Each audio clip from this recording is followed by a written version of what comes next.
S, Mangaluru Pumpwell flyover ಕಳೆದ ಕೆಲವು ದಿನಗಳಿಂದ ಮತ್ತೆ ಚರ್ಚೆಗೆ ಬಂದಿತ್ತು. ಫ್ಲೈಓವರ್ನ ಮೇಲ್ಭಾಗದಲ್ಲಿ ಏನೋ ರಸ್ತೆಯಲ್ಲಿ ಬಿರುಕು ಕಾಣಿಸಿಕೊಂಡಂತಹ ವಿಚಾರಕ್ಕೆ ಸಂಬಂಧಪಟ್ಟ ಹಾಗೆ ವ್ಯಾಪಕವಾಗಿ ಈ ಬಗ್ಗೆ ಚರ್ಚೆಗಳು ನಡೀತಾ ಇದ್ವು. ಇದೀಗ ಆ ಒಂದು ಬಿರುಕಿಗೆ ತೇಪೆ ಹಾಕುವಂತಹ ಕಾರ್ಯವನ್ನ ಹೆದ್ದಾರಿ ಪ್ರಾಧಿಕಾರ ಮಾಡಿದೆ. ಈ ಬಗ್ಗೆ ಮಾಧ್ಯಮಗಳಲ್ಲಿ ವಿಸ್ತೃತವಾಗಿ ವರದಿಗಳು ಪ್ರಸಾರಗೊಂಡಿತ್ತು. ಈ ಮೂಲಕ ಹೆದ್ದಾರಿ ಪ್ರಾಧಿಕಾರವನ್ನ ಎಚ್ಚರಿಸುವಂತಹ ಕೆಲಸವನ್ನ ಮಾಡಲಾಗಿತ್ತು. ಇದೀಗ ಹೆದ್ದಾರಿ ಪ್ರಾಧಿಕಾರವು ಎಚ್ಚೆತ್ತುಕೊಂಡು ಈ ಒಂದು ಫ್ಲೈಓವರ್ಗೆ ತೇಪೆ ಹಾಕುವಂತಹ ಕೆಲಸವನ್ನ ಮಾಡಿದೆ. ಬಿರುಕಿಗೆ ಸಂಬಂಧಪಟ್ಟ ಹಾಗೆ ಅಂದರೆ ಅದರ ಜೊತೆಗೆ ಕೆಲ ದಿನಗಳ ಹಿಂದೆ ಮೇಲ್ಸೇತುವೆ ತಡೆಗೋಡೆಯಲ್ಲೂ ಕೂಡ ಬಿರುಕು ಕಂಡು ಬಂದಿತ್ತು. ಈ ಬಗ್ಗೆ ವರದಿಯನ್ನ ವಿ4 ನ್ಯೂಸ್ ಕೂಡ ಪ್ರಕಟ ಮಾಡಿತ್ತು.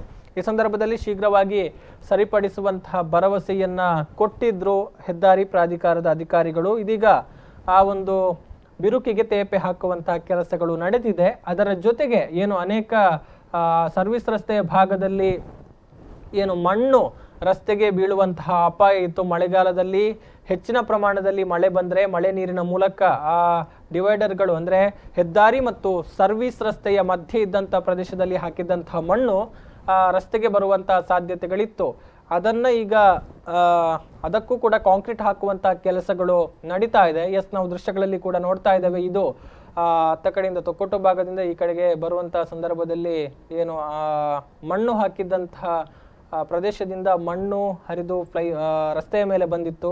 ಅದನ್ನ JCB ಮೂಲಕ ತೆರವು ಮಾಡುವಂತಹ ಕೆಲಸಗಳಾಗಿತ್ತು. ಇದೀಗ ಅಲ್ಲಿಗೂ ಕೂಡ ಅಂದ್ರೆ ಮಣ್ಣು ಕುಸಿಯುವಂತಹ ಚಾನ್ಸಸ್ ಇದ್ದಂತಹ ಪ್ರದೇಶಗಳಿಗೆ ಕೂಡ ಕಾಂಕ್ರೀಟ್ ಅನ್ನ ಹಾಕಿ ಸಮಸ್ಯೆಯನ್ನ ಸರಿಪಡಿಸುವಂತಹ ಪ್ರಯತ್ನಗಳನ್ನ ಇಲ್ಲಿ ಹೆದ್ದಾರಿ ಪ್ರಾಧಿಕಾರ ಮಾಡಿದೆ.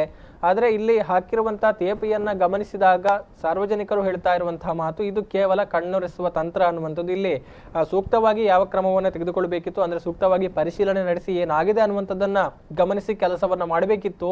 ಅದಾಗಿಲ್ಲ ಅನ್ನುವಂತಹ ಒಂದು ಅಭಿಪ್ರಾಯಗಳು ಕೂಡ ಕೇಳಿ ಬರ್ತಾ ಇದೆ. ಸೊ ನೋಡ್ಬೇಕಾಗುತ್ತೆ ಮುಂದಿನ ದಿನಗಳಲ್ಲಿ ಎಷ್ಟು ದಿನಗಳ ಕಾಲ ಈ ಒಂದು ತೇಪೆ ಕಾರ್ಯ ಬಾಳ್ವಿಕೆ ಬರುತ್ತೆ ಅನ್ನುವಂಥದ್ದನ್ನು.